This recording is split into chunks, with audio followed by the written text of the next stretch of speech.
हाय. आजच्या विषयाकडे येण्याआधी मी काही वाक्य म्हणते. ती वाक्य ऐका आणि तुम्हाला काय फील होतं आहे सांगा.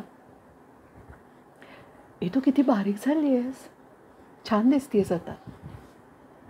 तू जास्त गोरी वाटते आहेस. काही केलं का. तुझ्या केसाचा रंग खूप छान दिसतो आहे. आधीपेक्षा खूप वेगळा दिसतो आहे. डाय वगैरे केलं आहे का. हा ड्रेस आहे ना, हा आधीच्यापेक्षा छान दिसतो आहे. पोट वगैरे कमी केलं आहेस का. काय वाटलं ही वाक्य ऐकून. तुम्हाला ही वरवर जरी कॉम्प्लिमेंट्स आहेत असं वाटत असेल तरी ह्या कॉम्प्लिमेंट्स नाही आहेत. तू आत्ता चांगली दिसते आहेस याचा अर्थ तू आधी नव्हतीस का.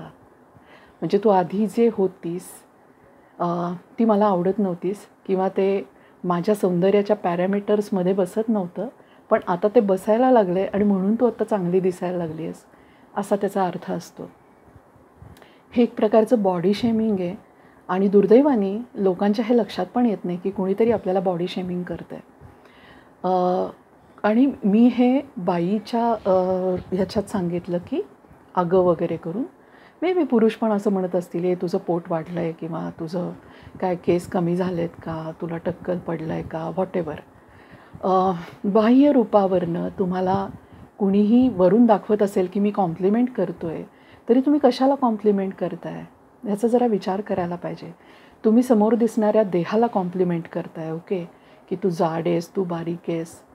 बेसिकली त्यांना अशा पद्धतीने तराजूत तोलणारे तुम्ही कोण असता हा एक प्रत्येकाने विचार करावा. जे असे कॉम्प्लिमेंट्स देत आहेत असंच भासवतात, बेसिकली त्या कॉम्प्लिमेंटने टोमणे असतात. पण जेही असं करतायत त्यांनी कधी स्वतःकडे बघितलं आहे का आपण काय आहोत आणि आपण मिस्टर परफेक्ट किंवा आपण मिसेस परफेक्ट आहोत का यावर कधी थॉट दिला आहे का कोणी. मी नेहमी पाहत आली आहे, माझ्या लहानपणापासून पाहत आली आहे की लोक समोर जे दिसतं आहे तुम्हाला जे शरीर दिसतं आहे त्याच्याबद्दल इतक्या फटाक्कन बोलून मोकळे होतात. कधी कोणी असं म्हणतं का तुला कॅन्सर झाला आहे का, तुला डायबिटीज झाला आहे का, ओके तुला आर्थरायटिस झाला आहे का, असं तुम्ही सहज बोलता का कोणाला, असं विचारता का. नाही ना. इथे तुम्हाला गांभीर्य माहिती असतं ना की त्या समोरच्या माणसाला काहीतरी आजार आहे, प्रॉब्लेम आहे, तर तुम्ही तिथे जाऊन असं बोलत नाही ना. मग तुम्ही एखाद्या माणसाला समजा तो जाड दिसला जरी तर तुम्ही त्याला सहज म्हणता की तू जाड झाला आहेस. एखाद्या माणसाचे केस गेले तर तुम्ही सहज म्हणता की तुझे केस गेलेत. एखादा माणूस जर थोडासा उजळला असेल तर लगेच तुम्ही म्हणता का तू आधीच्यापेक्षा गोरा दिसतोयस. कोण आहात तुम्ही कोण आहात बेसिकली हे जज करणारे. माहिती नाही तुम्हाला आतमध्ये किती रोग असतील हे समोरच्याला दिसत नाही. कदाचित तुम्ही रात्रभर घुबडासारखे जागे असाल पण हे समोरच्याला दिसत नाही, त्यामुळे तुम्ही स्वतःला फिट समजत राहता.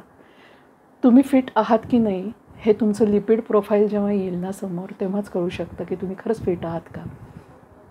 समोर दिसणारा देह तुम्हाला याबद्दलचे काहीही संकेत देऊ शकत नाही की हा माणूस हेल्दी आहे किंवा नाही आहे. आणि बेसिकली सपोज अगदी ते हेल्दी असणं नसणं असेल तरीसुद्धा त्यांना हेल्दी आहे का नाही हे जज करणारे तुम्ही कोण असता बेसिकली. तर मला अजूनही कळत नाही की लोक आजही हे बॉडी शेमिंग अशा पद्धतीने का करत असतात. आणि मला नवल त्या बायकांचं वाटतं की ज्या सहजपणे समोरचीला म्हणतात तू जाड झालीस का आणि तू बारीक झालीस का. आणि बरं त्या बायकांचं मला अजून आश्चर्य वाटतं ज्या ह्या वाक्यांवर खुश होतात, की ज्यांना आपण थोडंसं बारीक झालं आहे आणि कोणीतरी कॉम्प्लिमेंट केलं आहे तर त्याच्याबद्दल त्यांना जे खुश व्हायला होतं हे सुद्धा काय दर्शवतं की तुमची सगळी खुशी, तुमचा सगळा आनंद तुम्ही जाड आहात का बारीक आहात ह्याच्यावर डिपेंडंट आहे का तुम्हाला माणूस म्हणून पण तुमच्या काही भावना, इच्छा, आनंद आणि जगणं आहे. तुम्ही जेव्हा अशा कॉम्प्लिमेंटना हसून प्रत्युत्तर देता किंवा थँक्यू म्हणता तर ते थँक्यू नाही आहे. तुम्ही अशा बॉडी शेमिंग करणाऱ्या लोकांना अजूनच लिफ्ट करताय की त्यांनी अजून हेच करत राहावं. तर मला असं वाटतं की नेक्स्ट टाईम कुणीही तुम्हाला जेव्हा अशा पद्धतीने कॉम्प्लिमेंट देतील ना तर तेव्हा म्हणायचं की आय डोंट नो, तुम्हाला माहीत असेल जास्त. मी तेव्हाही हॅपी होते, मी आत्ताही हॅपी आहे. प्रॉब्लेम तुमचा असेल कदाचित, तुम्हाला बघण्यात प्रॉब्लेम असेल. कितीतरी गोष्टी असतात माणसाच्या. कोणाला चष्मा असतो, कोणाचे केस गेलेले असतात, कोणाला काही खाण्याचे सुद्धा काही प्रॉब्लेम असू शकतात, कोणाला इमोशनल ईटिंगचा प्रॉब्लेम असू शकतो. माणसांचे कितीतरी प्रॉब्लेम्स असतात, मानसिक असतील, शारीरिक असतील. काही गोष्टी DNA मधनं आलेल्या असतात, ज्या त्याला खरंच कधी बदलता येणं शक्य नसतं. अशा कुठच्याही गोष्टीबद्दल कॉम्प्लिमेंट करणं किंवा क्रिटिसाइज करणं ह्याचा अधिकार दुसऱ्या कुठच्याच पर्सनला नाही आहे. आणि जोही माणूस असे अधिकार वापरून कोणालाही बोलायला जातो ना, त्यानं स्वतःशी खरंच विचार करावा, की आत्ता जरी मी फार फिट अँड फाईन असलो, तरी उद्या मी असाच राहणार आहे का कायम? माझं शरीर हे असंच राहणार आहे का कायम? माझे डोळे असेच राहणार आहेत का कायम? का मला पण चष्मा येणार आहे काही दिवसांनी? तर आपण का बोलायला जातो कोणाला? आपण आत्ता ठीक आहोत म्हणजे आपण समोर कायम असे असू असंही नाही आहे. किंवा समोरचासुद्धा तुम्हाला आत्ता अनफिट वाटत असेल, तरी तो कदाचित आतनं खूप फिट असेल तुमच्यापेक्षा. तुम्हाला माहिती नाही कितीतरी लाईफस्टाईल डिसीज आतनं असू शकतात.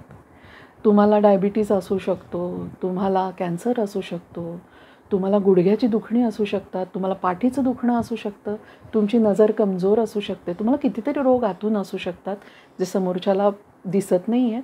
समोरच्याला तुम्ही एकदम स्लिम ट्रिम आणि छान दिसत असाल, पण नॉट नेसेसरीली की तुम्ही खूप फिट आहात, फाईन आहात.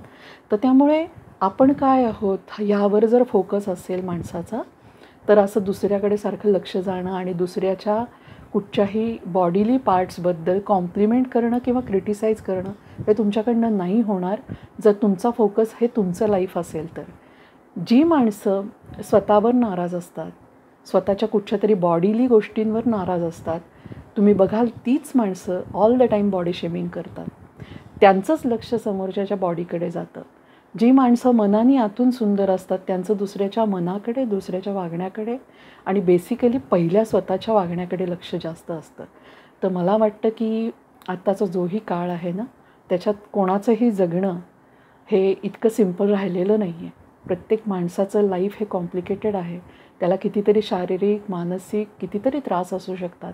अशा ह्याच्यात आपण कोणाला काही सुखाचे शब्द देऊ शकलो, आपण कोणाच्या काही मदतीला येऊ शकलो, आपण एखाद्याला मनाने उभारी देऊ शकलो, असं काही करण्यासाठी आपले प्रयत्न असतील तर प्लीज असावेत.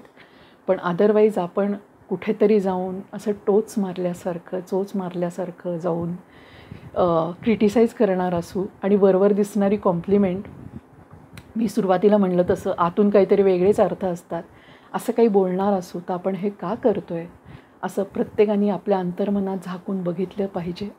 आणि जी माणसं स्वतःवर अतिशय चिडलेली, दुःखी, आपल्या स्वतःच्या आयुष्यात अतिशय नाराज आणि स्वतःचं बॉडी शेमिंग करणारी असतात, तीच माणसं पुढे जातात आणि समोरच्याला बॉडी शेमिंग करत असतात. त्यामुळे तुम्हाला जर कोणी असं क्रिटिसाइज केलं किंवा तुम्हाला असं कॉम्प्लिमेंट आहे असं दाखवून काहीतरी आतून बोलत असतील, तर समजून जा की हा प्रॉब्लेम त्या माणसांचा आहे, हा प्रॉब्लेम आपला नाही आहे. प्रत्येकाने छान हेल्दी जगा, हाच होता माझा आजचा विषय.